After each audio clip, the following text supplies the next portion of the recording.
James Rock Show. You're watching the My James Rock Show.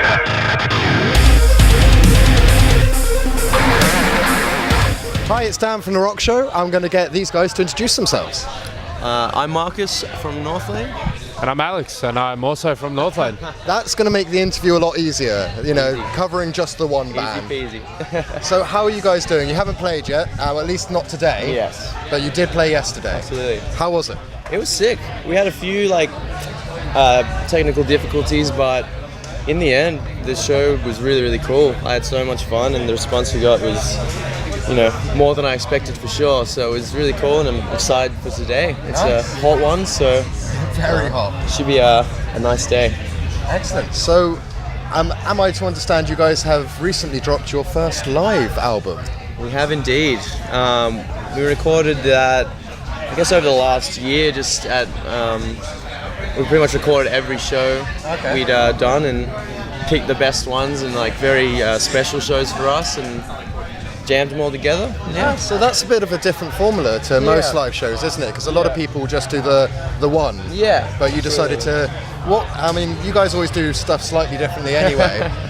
I think the easy part for us is that we have the equipment to do that, where we can, we don't have to bring in a whole recording setup to record one major show.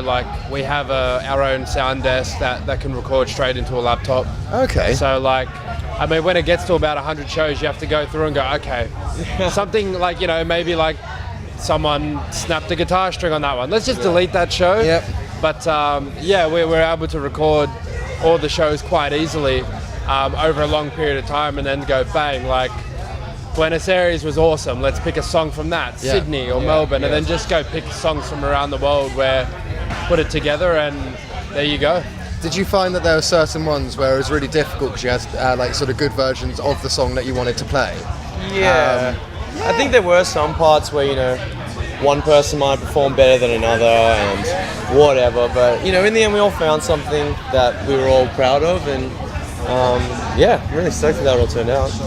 I think when you put the songs together as well, you can see the different shows. I think there was Citizen from Melbourne. Yeah. Where it's it was the first time we played home in a while. Yeah. And the show was just you can hear it. It was a vibe. Yeah. It was nice. There's Obelisk from when we played France on that boat.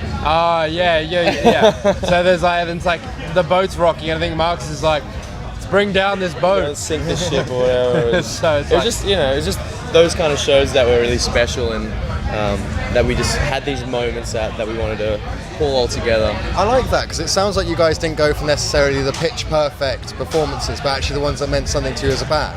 Absolutely. Hopefully the performances are still adequate, but absolutely. It was definitely about the moment, and I think that's really exciting because it's giving back to the fans something from your perspective, which with the once-off performance where you do that night, it doesn't really give anybody that wasn't at the gig a chance to relate to it, whereas this one gives everybody across the last couple of years a chance to actually go, may not have seen that show, but I was on that tour. Exactly. And we've definitely seen people who are oh my gosh, I was at this show, and now I can listen to this again, which is really special, I think. Cool. And then hopefully it's people that missed the show and was oh, I missed the show, this is what I missed out on, I'm going to get tickets next time. Hell yeah. So hopefully it works in all those positives. Well, moving on to something else I kind of wanted to touch base with you guys on. At TechFest last year, we talked, because you were fairly close into the surprise drop of the album. Now we've had it for about a year, it's been around that time. How have you found the different way that you released that one? How has that gone for you guys? Have you noticed a downturn since Node, or is it something that has actually done quite well for you guys? I think it did really well. On the initial release, anyone who was kind of keeping up to date with what Northlane were doing, if you had your eyes on it, you'd know it was coming, or it was hinting at something coming. And as soon as it dropped, you were able to listen to it straight away.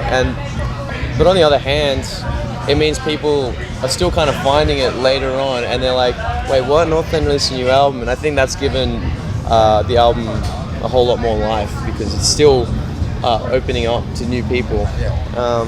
And they've been going down really, really well, these new songs.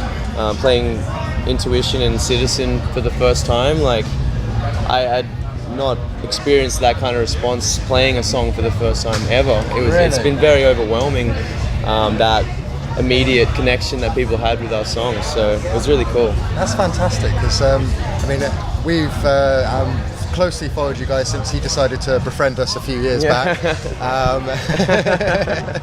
And we loved seeing Node hit the stage for the first time. We've seen you guys a couple of times. Obviously there was Tech Fest last year where we got some of the new stuff. And it's just great that you guys do this sort of thing, because there's so much pressure from the industry to release a certain way and build up in the same way, and as you say, it gives an album almost a very short shelf life. And it's great to see that you guys took a risk and it's actually kind of worked out well for you. Absolutely. It was definitely scary as well, because you never know how that's going to go, and I don't know, I think we just had a lot of faith in our fans that have supported us through all the changes we've done. That I don't know, they kind of deserved this, that they could just listen to it as soon as they wanted to do it. And the one thing that we found as well from Node is that there was a lot of songs that like we didn't put out as a single that people were like, oh, I really like this song, and then when we put out Mesmer the way it was, it's like, we're not giving you a single, we're not giving you what we think is like the song. And people are listening through and going, oh, well, I really like 01, or I really like Solo, or I thought that maybe, you know what I mean? Like Intuition should have been a single. Like everyone's got their own little idea of what they wanted to be the single, and you have the whole album there, so you can just listen to it straight away anyways. So that was I think a really big positive out of that as well, where this is it, you don't have to wait 4 months, the album's not going to leak. Have a listen and tell us what you think. So did it make it tough deciding which ones to make music videos out of, or did you have ideas in mind behind those sorts of things? I feel like it all happened pretty naturally. With Citizen, that was for us a standout kind of first taste of what Mesmer was going to be, to show everyone, and everything that kind of came after that was just the natural progression, and I guess was what was able to have us tell the story through those music videos. And even having Heart Machine come out still, it's like been a year later that's come out. We didn't know we were going to keep on doing those things, but in the end it's all linked together, and I feel like we've definitely noticed that the videos, like Heart Machine for example, the video only just came out, but it was one of those songs that we'd be playing and people are like vibing it. And then to have a video with that, it's like it just feels right, so when fantastic. We'll just do the slightly sort of generic end to the interview. What are you guys up to after Slam Dunk? What's the plans for the summer? Well, we'll definitely be back here before the end of the year. We've got a few festival things coming through Europe. And are we coming through the UK? I'm not sure if we are. I don't think we're coming back to the UK when we come back in July and August. I think that's just more like mainland Euro festivals. But we'll be back here before we'll be back in the UK before the end of the year. I'm sure you'll hear something very soon. So. Fantastic. Well, as always, guys, thank you for taking a couple of minutes and letting a fan basically just ask you questions that I want the answers to. So thank you very much. Thank you. Always a pleasure. Thank you for watching my interview with Northlane. If you can hit the like, subscribe and the notification bell, keep up with everything that we do. Thank you very much. Welcome to the My James Rock Show.